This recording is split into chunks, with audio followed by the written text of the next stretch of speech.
So Brawlhalla has hundreds, if not thousands of videos that talk about the mechanics of Brawlhalla, with stuff like combos, movement, and impractical 0 to deaths for every weapon. But an aspect that isn't talked about enough is the mental battle of Brawlhalla, the mind games that you play with your opponent. Now before we dive deeper into what I mean, I want to talk quickly about the different game states that we have in Brawlhalla. So, there are 3 game states in Brawlhalla. You can either be in advantage state, neutral, or disadvantage state. Advantage state is when you're in a good position relative to your opponent. If your opponent is sent off stage, or you put your opponent into hit stun with a weapon throw or an attack maybe. Neutral is where neither player has an advantage, and this is typically where characters are dash dancing around and waiting for each other to miss. So that's kind of the interactions that you'll see at the highest level. And it might even be present in this video. Disadvantage state is where you are in a bad position relative to your opponent. For example, when you get sent off stage or you've just been put into hit stun. I think the biggest thing you can do to improve your gameplay is to improve your disadvantage state, because you'll always be in disadvantage state in most of the games you play, whether you're winning or whether you're losing, because you'll always be sent off stage or you could be put in a juggle situation. Now, in terms of how we want to improve our disadvantage state, you want to think about it sort of like trolling your opponent. You want to make your opponent's life as difficult as possible to land punishes on you by varying the way that you dodge and also the timing of your dodges. And also, even if you dodge, and we'll get onto that in the next section.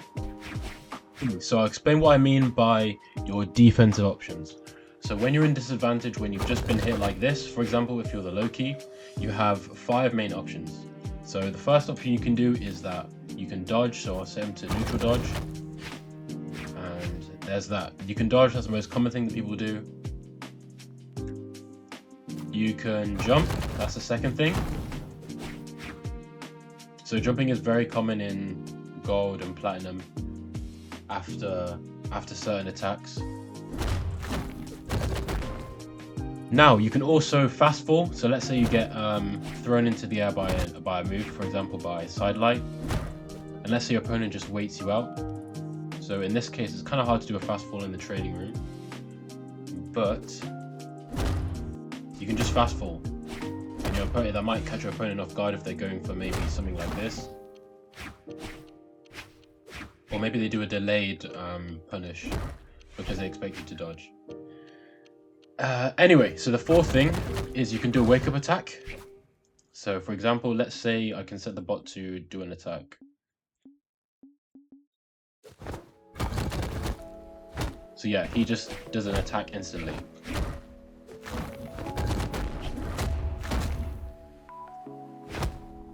And the third thing that you can do is you can actually do nothing. So that's a very underrated thing that you can do oftentimes, because that can throw your opponent off guard, and I'll get onto that more in the next section. To bring this all together, your end goal is basically to be as unpredictable to your opponent as possible, and sometimes just doing nothing after certain attacks can throw them off if they've practiced certain reads. So let's say I've practiced the dodge in read on gauntlets. Oh, my bad. But yeah, that's the read that I practiced. But if you just do nothing and I'm waiting for you to dodge in, so if you see here, I'm sidelighting, I'm waiting for him, but he's doing nothing. So he has the room to punish me. You basically want to annoy your opponent by ruining their rhythm and increase your unpredictability with your defensive habits. So your main goal in disadvantage state should be to annoy your opponent as much as possible by switching up your options when you get hit. So a really good way to start off by doing that is by varying your dodges. So don't always dodge in. Sometimes learn to dodge out, dodge up, dodge down, do a spot dodge.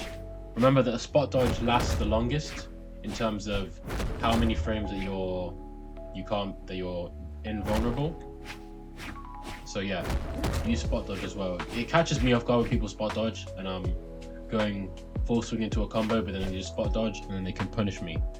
So it's good to be unpredictable. You don't want your opponent to be easily reading you all the time. So I'll show you an example. Okay, so we're going to use a move end light as our example. So let's say after this end light, my opponent jumps. So let's say in the moment I expected them to maybe dodge in, so I use another end light. But the next time that I hit them with an end light, I'm going to go for this dash down light punish, which catches if you dodge up. So you want to avoid getting red as much as possible, because certain weapons like gauntlets, Scythe, katars, if they read your dodge, that can be upwards of sometimes 80 damage or 50 damage, depending on the strength of the character. So in conclusion, my main message is to improve how unpredictable your defensive habits are, and this will have a massive impact on your rank, because you'll always be getting hit in most of your matches. Now, I'd say this strategy is most effective in platinum. Actually, I'd say gold and above, because you don't want to. This is where people start learning how to read dodges, and if you're dodging in all the time, that's a really common habit among a lot of players. They really like to dodge in because maybe they're aggressive or maybe they're tilted.